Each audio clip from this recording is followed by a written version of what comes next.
हमारी इस दुनिया में लगभग हजारों रिलीजन मौजूद हैं और उन्हीं में से एक है बुद्धिज़्म यानी कि बौद्ध धर्म, जो क्रिश्चियनिटी, इस्लाम और हिंदू धर्म के बाद दुनिया का चौथा सबसे बड़ा धर्म माना जाता है। दरअसल बौद्ध धर्म दुनिया के सबसे पुराने धर्मों में से एक है, जो आज से करीब 2500 साल पहले गौतम बुद्ध के द्वारा भारत में शुरू किया गया था और आज दुनिया की 7% से ज़्यादा आबादी यानी कि करीब 54 करोड़ लोग इस धर्म को मानते हैं। तो यह जानना अति आवश्यक हो जाता है कि आखिर कैसे दुनिया में बौद्ध धर्म की शुरुआत हुई और इस धर्म के क्या क्या सिद्धांत, क्या क्या शिक्षाएं हैं और साथ ही कि कैसे ये दुनिया में सबसे बड़े धर्मों में शामिल हुआ। हेलो एवरीवन, मैं आकृति अग्रवाल आज आपके सामने एक नया वीडियो लेकर उपस्थित हूँ। आज के वीडियो में हम बात करेंगे बौद्ध धर्म के बारे में और साथ ही बात करेंगे इसके सिद्धांत और शिक्षाओं के बारे में। तो चलिए बिना देर के वीडियो को शुरू करते हैं और जानते हैं बौद्ध धर्म के बारे में। अगर बात करें बौद्ध धर्म के संस्थापक या फिर इसकी शुरुआत करने वाले भगवान गौतम बुद्ध की, तो इनका जन्म आज से करीब 2500 साल पहले सन 480 BC के आसपास लुम्बिनी नामक एक जगह पर हुआ था।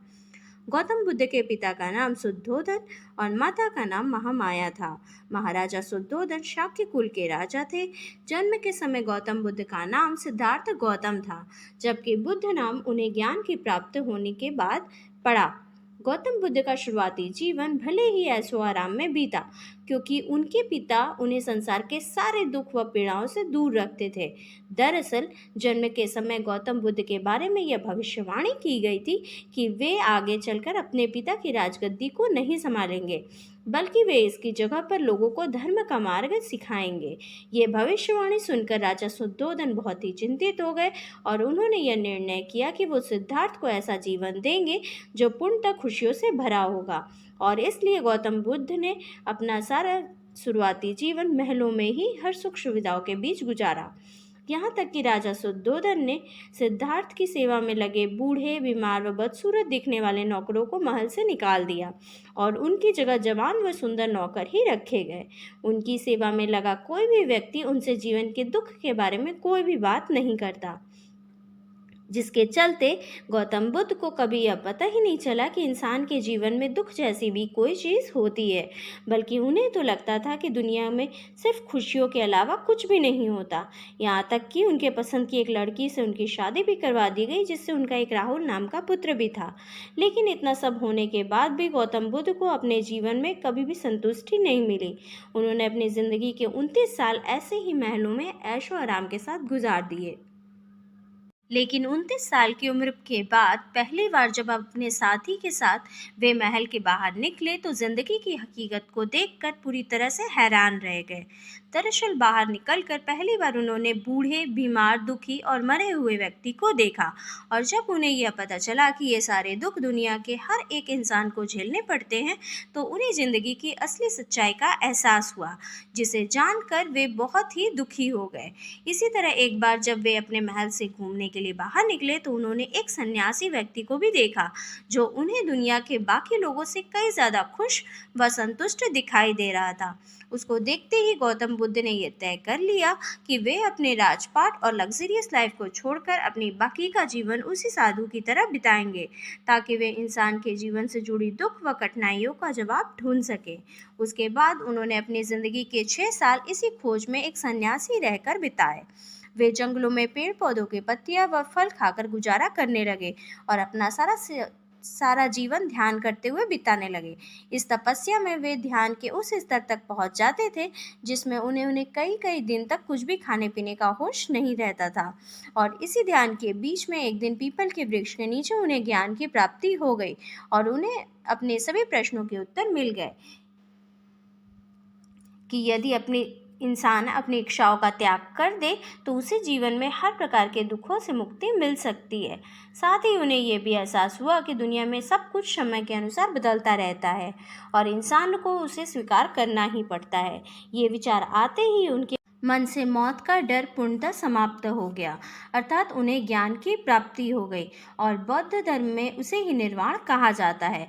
निर्वाण मतलब संपूर्ण ज्ञान की प्राप्ति। जिस पीपल वृक्ष के नीचे उन्हें ज्ञान की प्राप्ति हुई वह वृक्ष बोधि वृक्ष कहलाया और उस जगह को बोध गया के नाम से जाना जाने लगा। ज्ञान प्राप्ति के बाद वे सिद्धार्थ गौतम की जगह गौतम बुद्ध कहलाए। निर्वाण प्राप्ति के बाद उन्होंने अपना सर्वप्रथम उपदेश सारनाथ में ही दिया। चूंकि गौतम बुद्ध चाहते थे कि दुनिया के दूसरे लोग भी निर्वाण प्राप्त कर अपने दुखों का परित्याग करें, इसलिए उन्होंने 4 नोबल ट्रूथ्स यानी कि 4 आर्य सत्य बताए हैं, जिन पर चलकर कोई भी व्यक्ति अपने दुखों से मुक्ति पा सकता है। तो चलिए अब जानते हैं बौद्ध धर्म के 4 सिद्धांत के बारे में। सबसे पहले नंबर पर आता है दुख और सैडनेस। इस आर्य सत्य में गौतम बुद्ध ने बताया कि किस तरह से ये दुनिया दुखों से भरी है। उनके अनुसार सुख का न मिलना, सुख को पाने का प्रयास करना और सुख मिल जाने के बाद उसको बरकरार रखने के लिए कोशिश करना, ये सभी दुखों का कारण है। और इंसान की मृत्यु के बाद भी अनंत काल तक यह दुख चलता रहता है। उसके बाद दूसरे नंबर पर आता है दुख समुदय। दूसरे आर्य सत्य में गौतम बुद्ध ने इंसान के जीवन में दुख होने के अलग अलग कारणों को बताया है। यहाँ उन्होंने कर्म, इच्छा और मोह को इंसान के दुखों का प्रमुख कारण बताया है। तीसरे नंबर पर दुख निरोध आता है।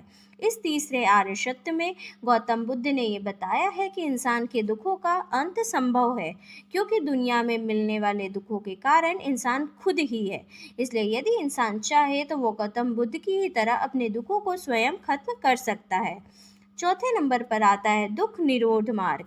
इस चौथे व आखिरी आर्य सत्य में गौतम बुद्ध ने दुख को दूर करने का रास्ता बताया है, जिससे इंसान अपने दुखों का अंत कर सकता है और उनके बताए गए रास्ते पर चल सकता है। इसे ही the noble eightfold path यानी कि अष्टांगिक मार्ग कहा जाता है। इस मार्ग में 8 अलग अलग सीढ़ियां बताई गई हैं, जिस पर चलकर कोई भी व्यक्ति अपने दुखों से मुक्ति पा सकता है। ये अष्टांगिक मार्ग इस प्रकार हैं। पहला, चारों आर्य सत्य में पूरी तरह से विश्वास करना। दूसरा, अपने मानसिक व नैतिक विकास का संकल्प लेना। तीसरा, निगेटिव और नुकसान पहुंचाने वाली बात व झूठ से दूर रहना। चौथा, कोई ऐसा कर्म न करना जिससे किसी को नुकसान पहुंचे। पांचवा, दूसरों को नुकसान पहुंचाने वाले व्यापार को ना करना। छठा, खुद को सुधारने की कोशिश करना।